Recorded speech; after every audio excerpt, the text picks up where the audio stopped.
Okay, so today we're going to do as many exercises as we can from the Advent of Code. I already did day one in my class yesterday.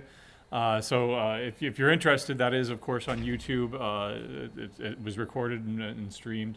Today we're going to go ahead and move on to day two so that we do something fresh here. I already looked at it, at least the first part. Of course, I haven't done it yet because I haven't gotten the stars for it yet. Let me walk you through it really quick here. Basically, we're now on a 2D plane. So we start at the origin, which is going to be an x0 and y0. And then we're given a series of directions here. So if we go forward 5, now we're at 0. Now we're at 5, 0 because we haven't moved up or down yet. If we go down 5, now we're down here. If we go forward 8, now we're 13 over because we went over 5 before and we're forward 8, so now 13. Then we go up, down, and forward, et cetera, et cetera. The problem answer here is after you follow each one of these steps right here, then you will be at a position of x being 15 and a depth of 10. Okay? You multiply those together, 150, and that's your answer to the puzzle. All right? That's of course, the testing. What we have is our puzzle input here that looks like this. Much, much, much longer. Right? So we're going to have to program this. I'll go ahead and cut and paste this and put this into our day 2 text. Right? So there are 1,000 instructions. Great. And I'm also going to take the test data. Let's go back over here and take this test data right here. And I don't want to submit my answer right away because it does throttle you. I think it makes you wait a minute or something like that. If you get it wrong, then it makes you wait 2 minutes, etc., so that there's integrity with the process. Anyway, there are only going to be 6 here. Okay. So I'm going to go ahead and open up my source file here, and this is completely from scratch. I haven't started on any of it yet. So I'm going to go ahead and include things like the standard library. Right?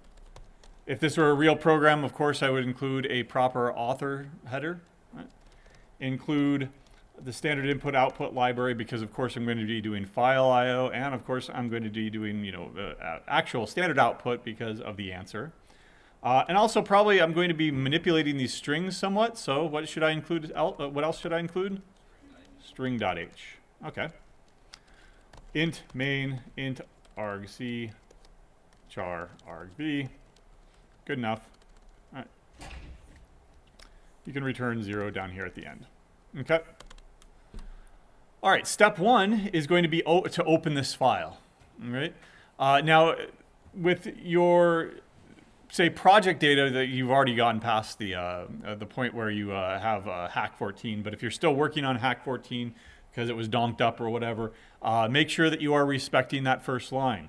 We do not have that luxury here, but that's okay because these are just 2 inputs. What would I do? Ultimately, I would bring in that library that I wrote in hack 10 to read every single line, and that tells me how many lines there are in this file, and it tells me how many I have to process. For this one, I'm just simply going to keep track of 6 and what was it, 1,000? 1,000, right? So, int n. I'm going to want to test it first, of course, so 6. And then I'm also going to want to read it in. So, file, f, is equal to new. How do I open a file? Open. And which file do I want to open? If it's a testing file, then it's going to be day02.test, or test. There we go. And opening up for the purposes of reading, not writing, not arithmetic. Right. What should I do at the end, by the way? Put close. It's not going to make that big of a difference with this throwaway kind of exercise, but it's still a good idea to always have those best practices. Okay. Now, since I know exactly how many lines I should read because I've already created the files and put it into a variable called n here, then what kind of a loop would be most appropriate here? A for loop. For int I equals 0, I is less than n, I plus plus. I will go ahead and read a line. How do I read a line? F gets. Right? To read a line, what do I need? I need a string to store it in. So I'll create a buffer here. And these lines are pretty short, but I'll just go ahead and overestimate. It doesn't really matter. A buffer size of 100. All right, that's good.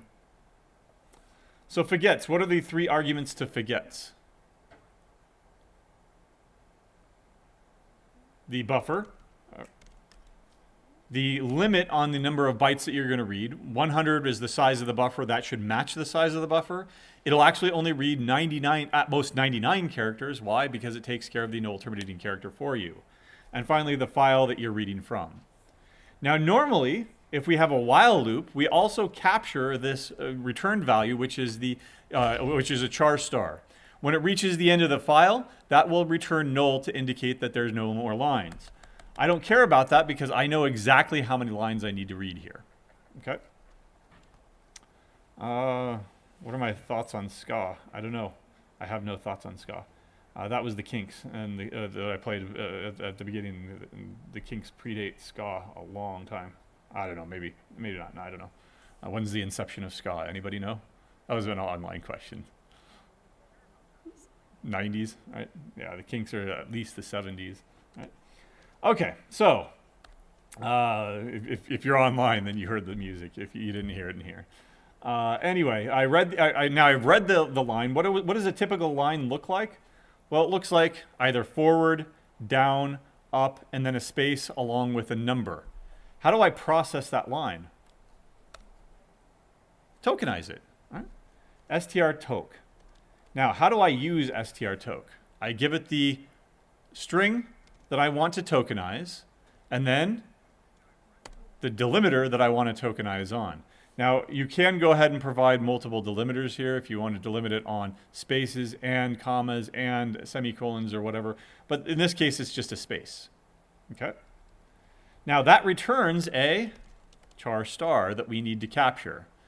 So I'll call it direction because that, of course, the first one is going to be the direction, up, down, or forward. Okay?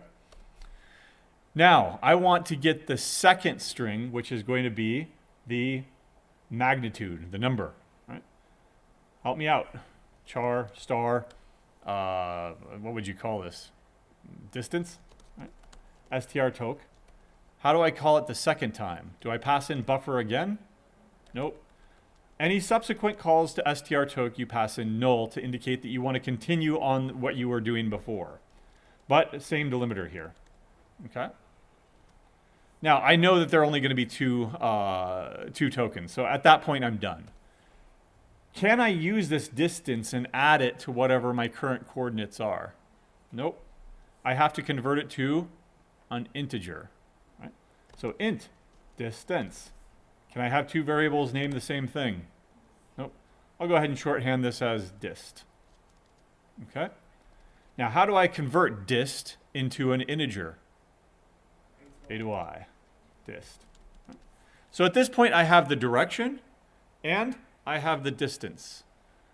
So how do I know where I am? Well, I've got to create those. Int x and y. Now, is that correct? Am I starting out at the origin using that code right there? Not necessarily. There could be dead beef. There could be random values in there. Depending on the compiler, the system, et cetera, it could be 0. 99 times out of 100, it will probably be 0. But especially on CSE, it will not be 0. So always initialize your variables. Ska originated in the late 50s and early 60s. Okay, 90s was the third wave. Thank you. Although I wouldn't say that the Kinks were ska. All right. Why are you using new before fopen? Oh, you're right. What am I doing? I'm thinking Java. I'm thinking PHP. I'm thinking, not PHP, but I'm thinking C++. Right? Okay. Thank you for pointing that out. So I've got my distance here. What do I do now? If it's up, what should I do? I've got my x and y coordinates. If I go up, what am I modifying? X or y? Y. And I'm going in the positive direction. If I'm going down, where do I go? Negative. Right? So I subtract whatever distance you did from y. If I go forward, then I'm adding to x. So I just need an if-else-if condition here. If we go up, then I will say that that y plus equals the distance. Right? Else, if we go down, right, then y minus equals the distance. Right? Else, and I am going to make a check here. Else if forward, then I will go x plus equals the distance. Okay? Why did I do that? Because I want a sanity check here. This should not happen. There are only three directions, up, down, and forward. I did look through the input, and we never go backwards for some reason. I don't know. I'm thinking that he probably did this with some sort of a sine function or something, and he approximated it, or some randomized period and stuff like that, because it's going forward and up and down and stuff. Something. Anyway, we'll go ahead and print an error message here. Unknown direction. And print out what that is so that we can actually see it. Direction. That's what I called it, right? Yep, direction. So how do I tell if we're going up? I need to make a string comparison. strcmp is what I use to do that. strcmp of direction, and if it's equal to forward, right? And I believe that's what they all are. I don't have to worry about casing here. If you want to, you can use str case cmp. Right? Oh, sorry, what? Oh, oh, thank you, up. There we go. Otherwise, copy, paste. I shouldn't be doing that, but oh well. It's just the advent. Down, and finally, forward. Now, is that the way that I do? It's going to compile. Let me show you. It will compile gcc day02.c. Right? In fact, even if I turn on all warnings, it probably won't even complain about it. But obviously, it's wrong. Why? Yeah, go ahead. Oh, wait. What have I initialized? This is okay. It'll get overwritten on each one.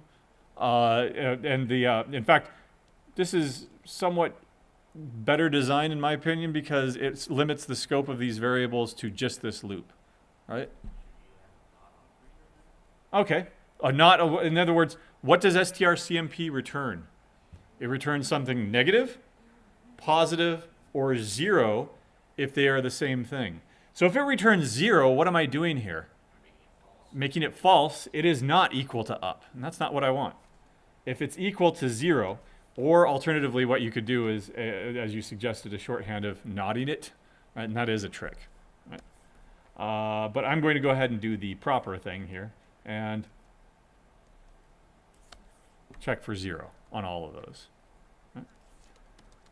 Let's go ahead and compile this and run it. Of course, okay, no output. Why? Because I didn't complete it down here.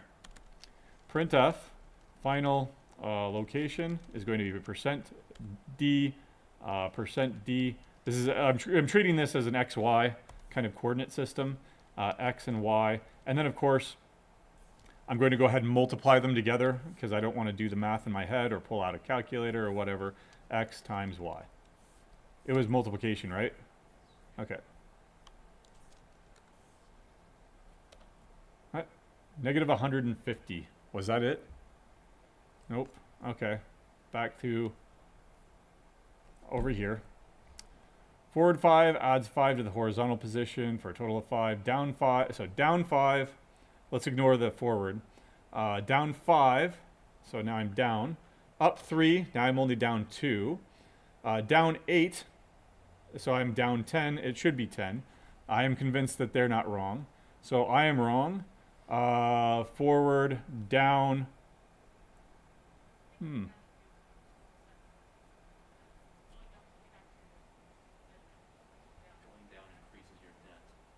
Oh, it's depth. Okay, depth. All right. All right, so it's not an XY coordinate system. It is a flipped system because it is, I think that the story is it's a submarine or something like that, right? So you're going down and then up or whatever. Okay, fine. All right. And then let's make this a little bit prettier. All right. That's why we test. And by the way, you should be testing. That was the whole point of having you design your own test. Most people, unfortunately, just cut and pasted what was out of the handout out for their Hack 14, which is okay for Hack 14, but you're finding immediately that you're not going to get anything reported at all if you use that. We did relent, and we posted one of the official test cases. The first one, it's rather small, so you can have at least something to debug against. But you should have designed a test case where there was a missing record or there was a repeated transaction, so that you didn't just get, oh, nothing was wrong with this snapshot. Okay, well, I guess my program works. No, you're getting a lot of we're getting people that are getting a lot of false positives, right, and false negatives. So I'm convinced that this works. Now let's go ahead and, at least this is the only test case I have. Let's go ahead and pump this up to 1,000, right? And what was the day2.txt? Let's cross our fingers and hope that it doesn't crash. Great. That's some big number. Get rid of that. Submit. Hey, we got the right answer. Always good to get it on the first try. I've not read this, so help me out, right? Especially with things like, oh, it represents depth, so you're going down. All right, fine. Based on your calculations, the planned course doesn't seem to make any sense. You find the submarine manual and discover that the process is actually slightly more complicated. In addition to the horizontal position and depth, you'll also need to track a third value, aim, which also starts at 0. The commands also mean something entirely different than you first thought. Down X increases your aim by X units. Up X decreases your aim by X units. Forward does two things. It increases your horizontal position. It increases your depth by your aim multiplied by X. So it's just a bunch of different rules. Again, note that since we're on a submarine, down and up do the opposite of what you want. Okay, he's explicitly telling us there. Right? Down means you're going in the positive direction, right? You're 50 feet down, 40 fathoms down, 20,000 leagues into the sea, right? Okay. Fine. We can do it. So down X increases your aim by X units. So I'm going to have to add in another aim. So down changes aim now. Aim, was it plus? What was it? Increases. So aim plus equals distance. And I'm not going to bother renaming the variables here. It's no longer distance. I mean, that's the wrong label now. And then up decreases your aim. Was that it? Up X decreases your aim by X units. Okay. And then forward does what? Two things. It increases your horizontal position by X units, so I'm going to leave that same piece of code that I had before. It increases my depth by your aim multiplied by X. So it increases your, it increases your depth. So the depth is going to be Y plus equals, I'm adding to the depth, right? And multiplied by X, depth by your aim multiplied by X. So plus equals aim times X. Is that right? Oh no, distance. Not my X, the placeholder here for the distance. Okay. So now it's 15 and 60 and 900 here. I'm going to come back here and go back to my testing file, recompile it, and see if I agree with their answer now. 15, 60, 900. 15, 60, 900. Right here. So, undo, undo. Cross your fingers. Yay. There's a number. Now, before we do this, a sanity check here. one of the things that they like to do on these things is dissuade you from using a programming language where you've got a 32-bit signed integer. So let's go ahead and ask Wolfram Alpha, is that indeed the product of those two things? Because it might be a little bit too big. Nope, it's not. It's not too big. Why? How do I know that it's not too big? That's only 1 billion. Right? What is the maximum value of a 32-bit signed integer? 2.147 billion. So we're good to go. I need to copy the correct one though. Do I get my star? Yay, I completed day 2.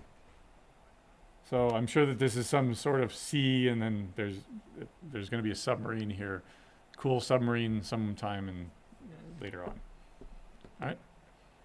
Questions on this so far? All right, then I'm going to make my own task. I don't care if we keep this or not, but let me go ahead and get rid. I'll go ahead and copy day 1 or day 2.c to day 02 dupe.c, and let me open that. And I'm going to change the problem. I'm going to change the problem that may be helpful to you on your project. All right. So instead of calculating this distance and this aim and this stuff, right? I'm going to read the file, and I want to know, do they ever repeat the instructions exactly? Like if up here you go forward 5, and then down here you go forward 5. How many times do we repeat? Sound familiar? Okay. So for this, I'm not even going to have to try to, break it apart. I'm just going to look at this as a string. How should I go about this? First of all, let's go ahead and modify this program so that we store all of these strings into one big giant array. To do that, what I was doing before was I was reading the line and then immediately throwing it away and overwriting it because I didn't need it anymore. Right? Now what I need is I need every single line stored in memory because I want to know if there are any duplicates. If I throw it away, I can never tell if there are duplicates. So a note also to anybody who kind of messed up on HackFit 14 by not defining a structure, go back and define a structure. You're going to have an extremely bad time on the project, as you're probably finding out right now, if you don't have a proper structure. Okay? All right. We could define a structure here, but we've done that a dozen times by now. I'm just going to simply have an array of strings to hold these things. Char star star. Char star is one string. Char star 2 stars is an array of strings. And I'll just call it STRs or STR. Right? That's one. Strings. Right? I don't know. Lines. That's what they are. Right? Commands. Whatever. S's. Again, naming things is hard. I don't want to call it array because that kind of tells me it's like an integer or something like that. I'll just go ahead and go with S. Fine. Is equal to, not new, char star star, call to malloc. Right. How many bytes do I want? Size of char star star. Right.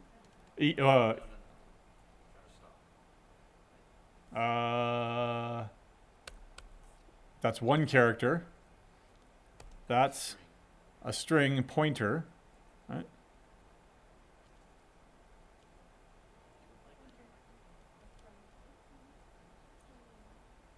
Look from. Okay. Are we good on that? No? Okay. Yeah, times n, right? But now let's interpret that. Char star. Well, that would be pointers, right? What would an actual string look like? Here, we're going to do it here in a second. What if I want one single string? What does that look like? Malloc, size of char times however many you need, right? 10, right? Or something like that. So this is indeed correct. You want an array of pointers. Each one of these is a char star that points to this array right here. Okay? Good. Now it's not going to be 10. For int I. Oh, here, I'll steal this. In fact, I'll just go ahead and combine them. Move the buffer up here. I'll get it, and then I will call that s of I is equal to char star malloc blah blah blah blah blah. Or what? What's a convenience thing that I can use here to copy a string? str dupe. Right. Hey, that's the name of the file that I made. Right. All right, so buffer. There we go. No final location. Close the file. Great. Sandy, which is they're equally hard. Which is harder? Naming things or cache invalidation. They're equally hard. Right? So let's go ahead and have a sanity check here, maybe, and let's go ahead and print out all the print them all out. Printf %s and the line and s of I. There we go. GCC day 02 dupe. It's dupe because I'm going to be searching for duplicates here. There we go. I'm glad I did my sanity check. Why? I've got n-line characters everywhere, right?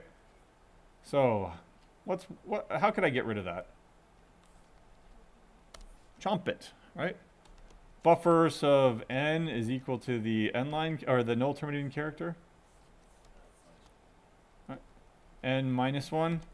Okay. Now, what's n? Not n. No. What?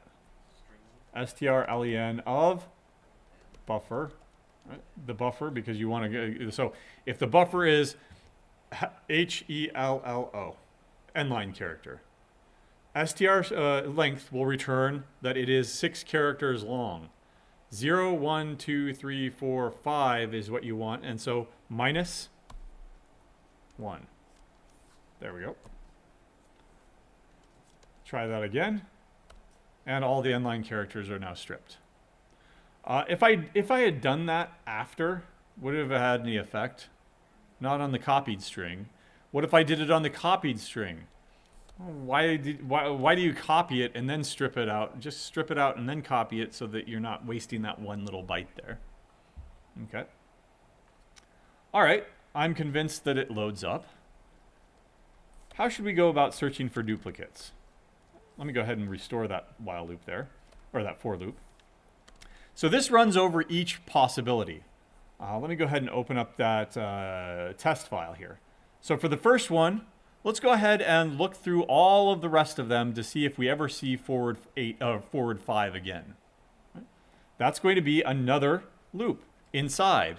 For int j equals 0, j is less than n j plus plus. Here's my first attempt. If strcmp of s of I and s of j match equals 0, then I found a duplicate. Print f duplicate. Okay? Now, first of all, what's wrong with this? So let's walk over this again. I want to know if there's a duplicate of forward 5. Look through all of the other ones is what you would want to do. But if I start at 0, well, of course, forward 5 is going to match with itself.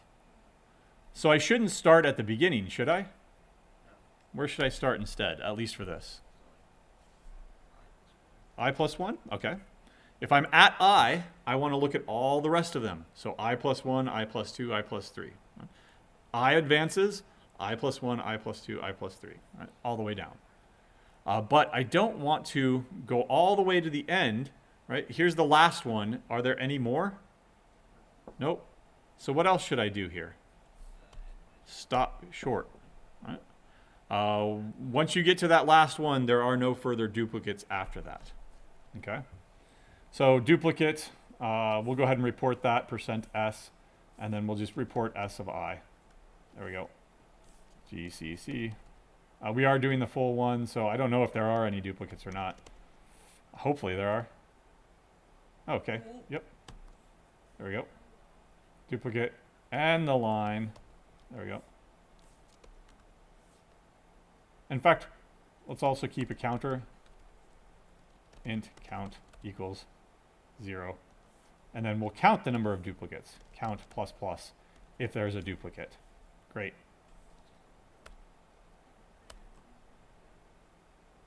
There we go. Oh, and then I should print. Yes, you're right. Printf number of duplicates. %d and line count. That seemed like it took a long time to print all that stuff out. 19,364 duplicates. Why is it so big? Yeah, well, how is it counting things twice?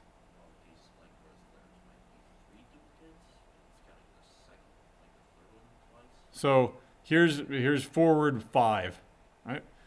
Matches this one, matches this one, matches this one. Say that there are 3 others just like it.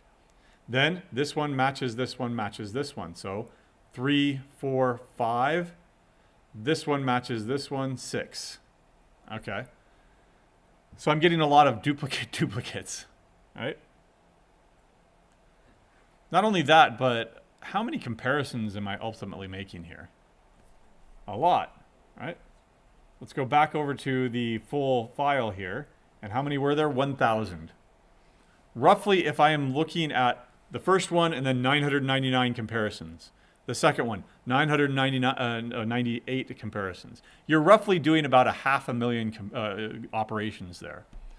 Now, what if, this is pretty small, 1,000, but if you were to take this approach, say, on your project, where the last test case has 1.7 million million records. 1.7 million times 1.7 million divided by 2 is very, very long time. Right? So is this tenable at all? Nope. Back to the drawing board. Okay. You're thinking sorting. I like that idea. Q-sort. We're going to sort what? We're going to sort our strings. What are the other 3 arguments? Now I forget too. Man, Q-sort. I think it's the number of elements in the array, like you said, size. Yep, number of elements. In this case, it's n, and then the size of the element, which is going to be. What are those elements again? They are char stars. Right? So size of char star, and yep. And is there a comparator for strcmp? Or is there a comparator for strings? strcmp? Oh, okay. All right. Let's go ahead and print these out and see if that actually sorts them. Printf %s and the line s of I. Already it's telling me, it's giving me some, you can't do that. Hopefully that's just a warning. Yep, just a warning. All right, I will not heed the warning. Oh no. Did that sort? No. I don't know what it did, but I actually expected it to segfault. But it certainly probably corrupted memory all over the place. How do I know if it corrupted memory all over the place, even if it didn't segfault? Valgrind. A dot out. And you will get a report here, I'm sure, that there's a bunch of errors. All right. Oh, no? All right. You just screwed up your own memory. It didn't care that you did that or not. Nope. All right. Fine. So be it. There's just a leak. It's only a leak, but that's at the end. So we really don't care about that because it's in main. But I expected it to completely donk out here because of that warning. Let's read that warning again. All right. Passing argument 4 of QSort with an incompatible pointer type. strcmp, does that look like a comparator to you? Nope. What's a comparator? Const void star. Const void star. This is not a comparator. It follows the same pattern and same contract as a comparator, but it does not follow the same signature as a comparator. Lots of complicated stuff is happening behind the scenes here. For this, I'm just going to go ahead and, this is the one thing I did prep. Copy, paste, because I knew I'd need it the second that I thought that I was going to do this. For now, this is going to be magic, magic, magic. Right? This is my comparator for strings. If you want to know what this is actually doing, go ahead and go to my book and understand this diagram. Right? So this diagram is telling you how this ends up with how this comparator ends up doing its work. Basically, you've got these pointers to char stars. Those get passed in as char star stars by reference, and then they lose their type because, of course, they're implicitly casted to const void stars. So to recover that, you need to have this kind of typecast right here. Right? You are converting it to a star star because that's what it originally was, but then you're dereferencing it immediately after to recover your char star so that you can go ahead and pass it into strcmp. Right. Again, don't worry about it, magic. Right. And if I cut and pasted correctly, hopefully I did. Right. There we go. Let's see if it actually sorts now. Does it look like it sorted to you? Up, forward, what would it be first? Down, D, F, U. And then once you, with all the downs, all the numbers are in order as well. We've got lots and lots of duplicates now to count. Right? So there probably are a lot of, there can't be more than 1,000 duplicates though, right? It looks like, if you're smart about it, you could say, oh, well, it looks like it goes from 1 to 9 times 3, right? Well, I'm thinking you could just use math. How many unique ones are there? 1 to 9 times 3, there are 27 unique ones. There were 1,000, so how many of them are duplicates? 973? Right? So, but let's see if we get that number. Right? How can we exploit this structure now? Remember, computer science, problem solving, eventually data structures and algorithms, they all exploit a structure. We like structure because structure can be exploited for more efficient computation operations.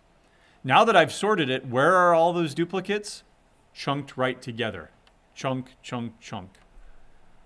Now I only have to go through the list once. Instead of 1,000 times 1,000, 1 million, or in your project, 1.7 million times 1.7 million, now you only have to go through it once, right? Because, oh, duplicate, duplicate, duplicate, duplicate. Here's the first up one. And all you need to do is go count to how many other up ones there are. Suggestions? Yeah. For this one, you could just check if, like, while... so I'm looking at the ith one, okay, and... Well, that's not equal to the, like, different from the next one, just keep counting it. So while it's not different, so take that not different, that double negative, and say, Sorry, yeah. while that is equal to the next one, advance, advance, advance, advance. I like that. Yeah.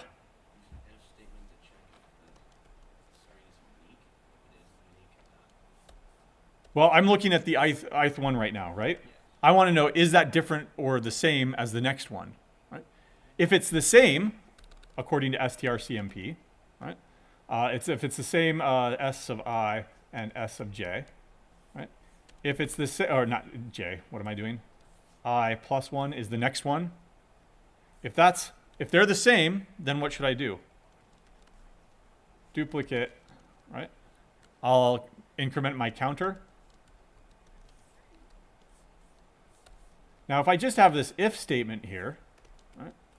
Okay, but that'll do. This one is the same one as this one, and then on the next iteration, we'll have the same, the same, the same, the same.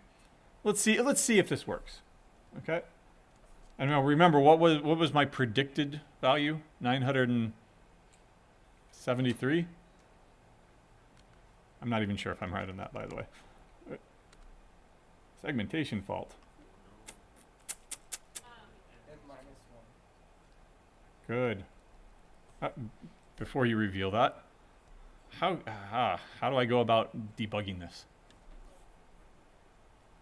First of all, I recompile it how? Using Dash G, not lowercase g. Wall flag for just in case there's a warning that will tell me, give me a hint as to what happened. And then GDB. Day. Oh, sorry, a.out. Right. Layout, source, so I can actually look at my source code as we're going along here. Run. There, I received a segmentation fault at line what? That's not my code. Line 102. There aren't even 102 lines in this. It happened deep down inside. How do I know where my code called that code that ultimately seg faulted? Backtrace. I'll just do a simple backtrace here. It happened on my code at line 26. What happened at line 26? Yep, let's go ahead and print out I. Oops, because we seg faulted, unfortunately. Oh wow, it crashed completely out of that. All right, break at line, what was it? 26? Layout, source. All right, refresh and run. All right.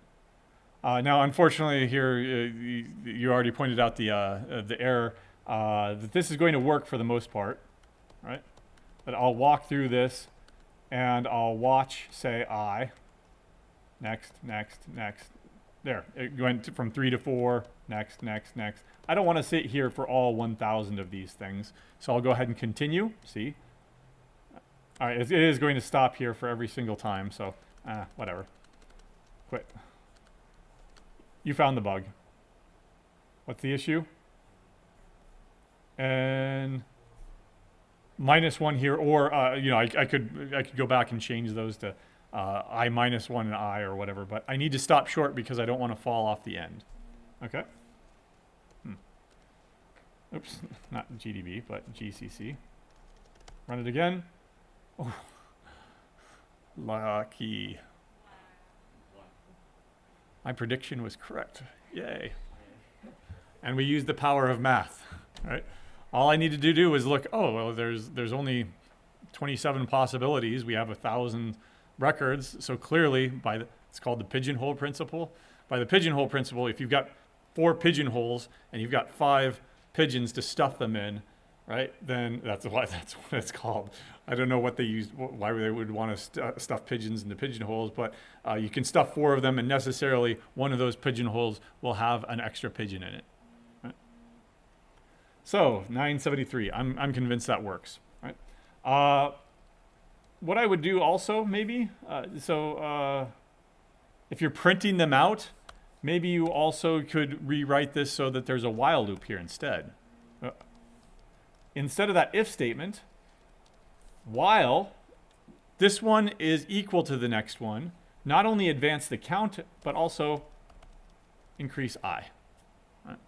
Something like this. Now, we may or may not get the same answer here. We might have to do, so segmentation fault Y, because I fell off the end. So I should also have here, while I is less than n -1 and that. So I need to do bounds checking on both of my loops here now if I'm going to take this route, but otherwise I get the same answer. Right? Either one of these would work, but this one will probably help you to discern and print them out so that you're only printing them once or something. All right, we've got 30 minutes left. We could at least read day 3 and see how hard it would be. Right. Submarine has been making some odd creaking noises, so you ask it to produce a diagnostic report just in case. The diagnostic report, your puzzle input, consists of a list of binary numbers which, when decoded properly, can tell you Many useful things about the condition of the submarine. The first parameter to check is the power consumption. You need to use the binary numbers in the diagnostic report to generate two new binary numbers called the gamma rate and the epsilon rate. The power consumption can then be found by multiplying the gamma rate by the epsilon rate. Okay. Each bit in the gamma rate can be determined by following the most common bit in the corresponding position. So what I'm thinking is that 0 is the most common because there are 4 zeros and there's 1 1. 1 is the most common because it's flipped here. And since these are all 5, you'll never have a tie. So 0 or 1 will always be the more common one. All right. Consider only the first one. There's 5 zeros, blah, blah, blah. The most common second bit of the numbers in the diagnostic report is 0, so the second bit of the gamma is 0. The most common value of the third, fourth, blah, blah, blah are all those. So the gamma rate is the binary number this, or 22 in hexadecimal. Okay. We only went 5 though, right? 1, 2, 3, 4, 5. So you only do 5?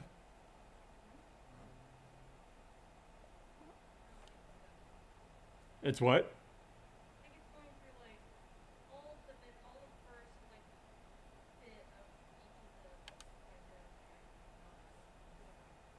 of the Oh, it's going to be columnar. Fine. So it's going through the column here. 0, 1, 1, 1, 1, 1, 1, 1. So it looks like 1s are the most common, right? 1, 2, 3, 4, 5, 6, 7, and then 1, 2, 3, 4, 5. There are 7 ones. Yep, 7 ones and 5 zeros. So the first bit ends up being 1. Okay, fine. Then the epsilon rate is calculated in a similar way. Rather than use the most common bit, the least common bit from each position is used.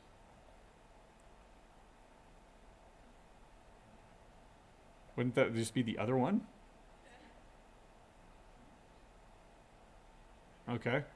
Then it would, yeah. I mean, this is the mask of this, or this is the exclusive OR of this, I guess.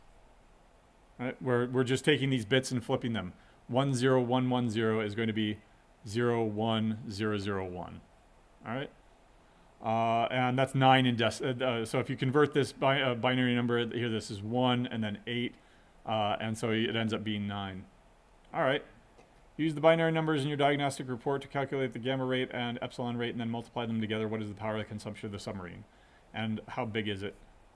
All right. So it's actually 1, 2, 3, 4, 5, 6, 7, 8, 9, 10, 11. That's weird.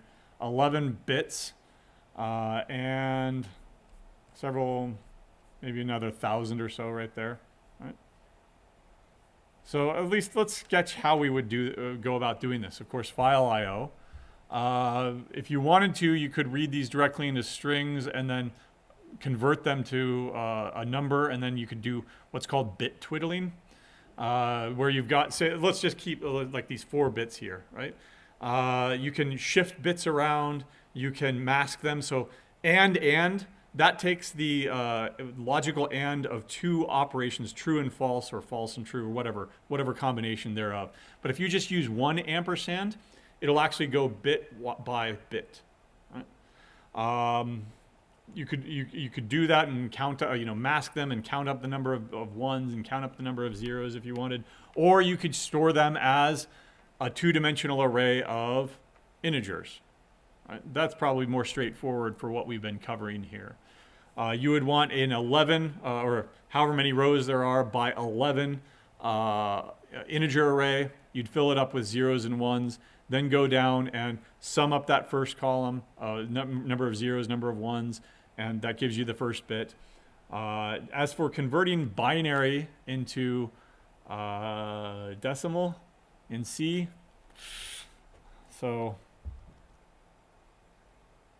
if you take that approach, it's going to be kind of complicated because I would convert it to a string and then C convert a string, binary string, to int.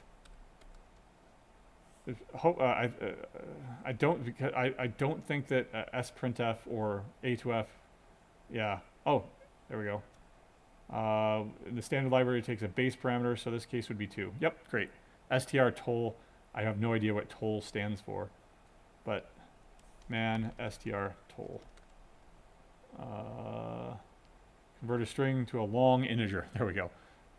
str to long. There we go. All right. So we don't have. I mean, we can try to start it, but we would only get past the file IO stage. I could do this tomorrow for the other class, and then you can see it on YouTube if you wanted to, or whatever. Any questions on the final project or the final? We do hope to have Hack 14 released tonight instead of waiting to the usual Friday. The way that we usually grade is 2 days for grading, 2 days for the course leaders to check all the grading. We're skipping that process under the assumption that everybody's graded, now 14, and everybody's consistent at this point. Also, if it's inconsistent and you have a problem with it, you have time to contact your grader and talk about it. I think that they're all graded by now, hopefully. But in any case, we wanted to release the comments so that you had them, so that you could fix any issues or take any of that feedback and fix those issues and work towards your project. All right. Remember, you have plenty of time tomorrow. You don't have to just go to your hack session. You can go to any hack session throughout the day. Friday, everybody still holds office hours all the way until, I want to say, 8 or 9 on Fridays. Everybody will be available on Zoom as well if you're not cool with going down into the basement. But otherwise, you got more than 48 hours to complete it. Hopefully, you've gotten a good start on it already. Final on Tuesday, you'll have plenty of time, 24 hours to do it. You already know what one of the exercises is going to be. All right. It's 12. I'm not sure what 12 is. Sorry. Yeah, go ahead.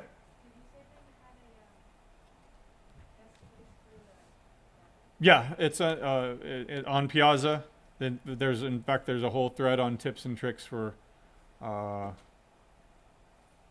Please ignore wrong. Okay. Yeah. No, not that. No, not that. Ignore that. That's the weekly thread. Here, Hack 14 project tips. So, as people have been hitting issues, we've said, all right, well, make sure that you are, for example, respecting that first line. Make sure that you're building in a tolerance for equality testing. And then there's the test case. There's the first snapshot, there's the second snapshot, and then there's the output. Other questions? Okay. Then good luck. Again, thank you for attending this class. Hopefully you learned a lot. Hopefully you had fun too, and you persisted throughout. Make sure that you are filling out that course evaluation. As of right at 5 o'clock, I think that there were 81 folks that had filled it out. Again, that's only about 50% of the class, so your bonus at this point is only 5 points. Getting each other to actually fill that out and getting that number up before the final will ensure that you get that full 10 bonus points. Right, that could mean the difference between a plus and a minus. All right, have a great break.